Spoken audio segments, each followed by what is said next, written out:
Hai guys, welcome back to my YouTube channel. Jadi di video part 2 kali ini aku mau bahas checklist dan requirement umroh mandiri terkait pra keberangkatan dan arrival experience.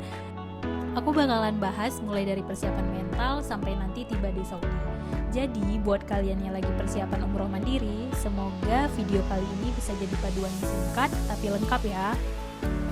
Oh ya, sebelumnya aku juga udah upload video part 1 ya, boleh cek di channel YouTube aku terkait kelebihan dan kekurangan umroh mandiri. Nah, dalam video tersebut bisa jadi bahan pertimbangan bagi teman-teman apakah sudah siap umroh mandiri atau lebih baik berangkat bareng travel aja. Jadi teman-teman boleh cek dulu atau nonton dulu video part 1 sebelum lanjut ke video part 2 yang ini. Oke, yang pertama yang harus disiapkan adalah preparation terkait mental, kesehatan, kesabaran, dan niat. Yang pertama banget, siapkan mental dan niat. Ingat, ini bukan sekedar perjalanan wisata, tapi perjalanan ibadah. Jadi banyak hal kecil yang bisa menguji kesabaran kita, dari antrian panjang, suhu panas, sampai perubahan jadwal. Jadi sangat diperlukan untuk menguatkan niat dan juga menjaga kesehatan. Dan yang pasti jangan lupa banyak berdoa supaya semua dilancarkan. Nah, yang kedua adalah requirement terkait dokumen dan juga transportasi. Nah, pada tahap ini pastikan semua dokumen dan izin perjalanannya sudah lengkap ya, seperti paspor kita itu ya pasti harus ada dan wajib. Kemudian juga visa, dan kemudian juga disiapkan siskopatu, terutama kalau berangkat dari bandara yang ada di Indonesia. Karena biasanya dari bandara Indonesia akan ada pemeriksaan dari petugas terkait kelengkapan siskopatu. Tapi yang dari yang aku dengar bahwasanya siskopatu itu bersifat random check, kadang diperiksa, kadang juga enggak. Nah, kalau aku kemarin jujur aku nggak nyiapin siskopatu karena aku nggak berangkat dari Indonesia, aku berangkat dari negara lain, yaitu dari Turki. Nah, untuk suamiku yang berangkat dari Indonesia juga nggak nyiapin siskopatu, dan alhamdulillah kemarin nggak ada permintaan siskopatu. Sebenarnya yang diwajibkan itu adalah paspor dan visa.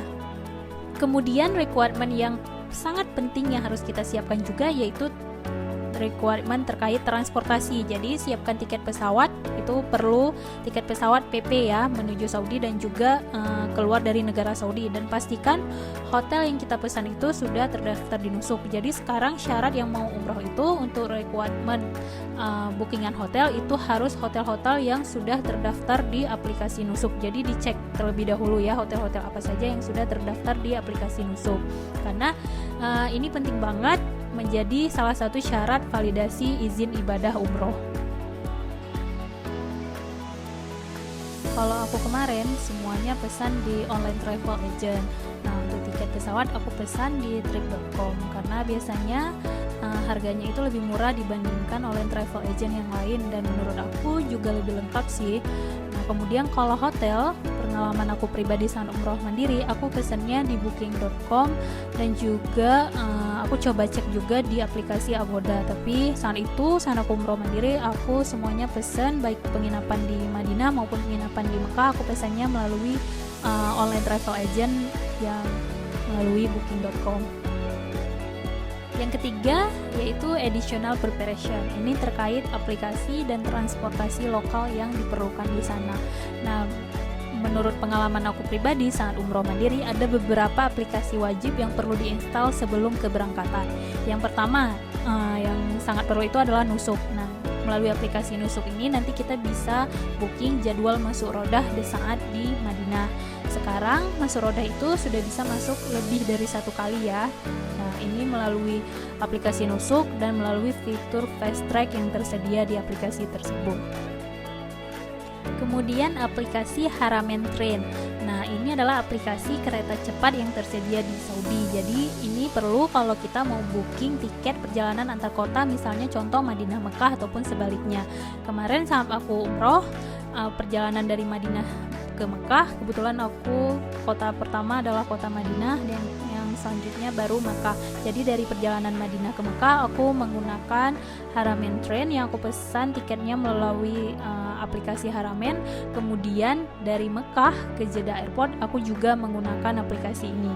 Nah, untuk tipsnya untuk Haramain Train ini tiketnya itu lebih baik pesannya itu jauh-jauh hari, karena menurut pengalaman aku pribadi harganya itu kalau jauh-jauh hari kita pesan, bahkan kemarin aku pesan sebelum keberangkatan. Nah, di saat sampai sana aku cek harganya itu lebih murah di saat aku pesan dibandingkan ketika beberapa hari sebelum keberangkatan.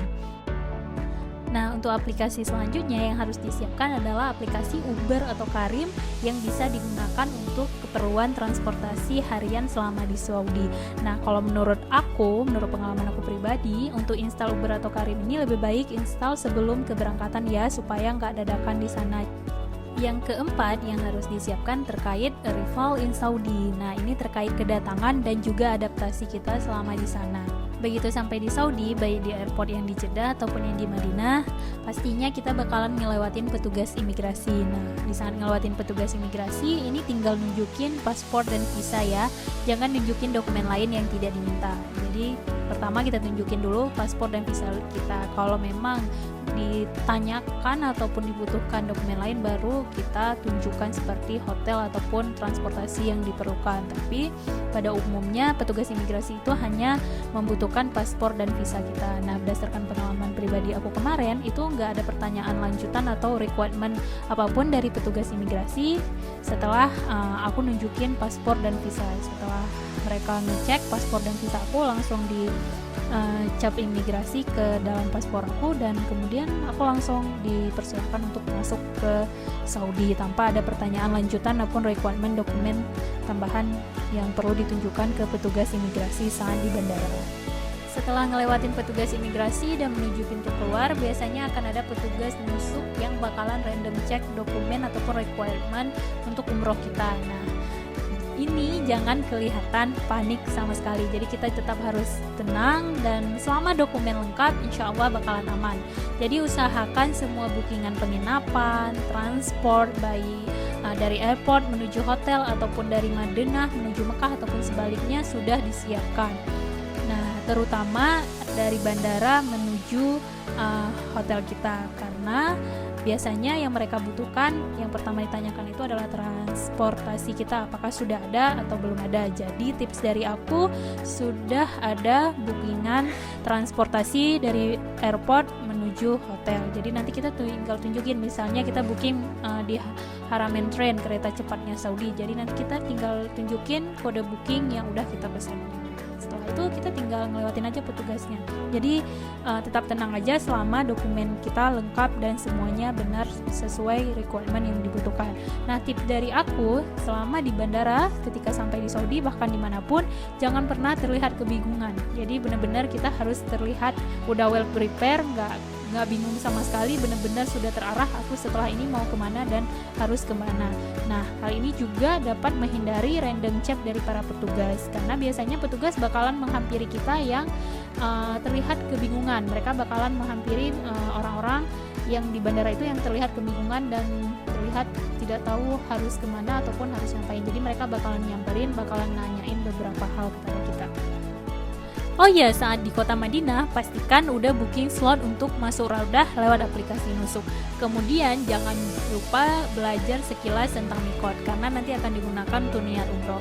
Dan untuk transportasi antar kota, Madinah, Mekah ataupun sebaliknya, seperti yang aku sampaikan sebelumnya, bisa pakai Haramain Train yang bisa di booking lewat aplikasi Haramain Train, ataupun juga bisa pakai bus travel resmi.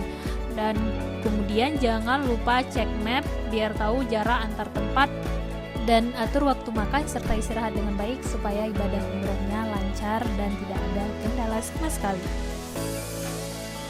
Jadi itu dia gambaran keberangkatan dan arrival experience selama aku umroh mandiri di Saudi, baik di kota Madinah maupun di Mekah. Nah, di part selanjutnya aku bakalan bahas hal lain terkait umroh, seperti pengambilan mikot mandiri ataupun budget yang dibutuhkan selama umroh mandiri. Oke, sekian dulu cerita perjalanan umroh mandiriku.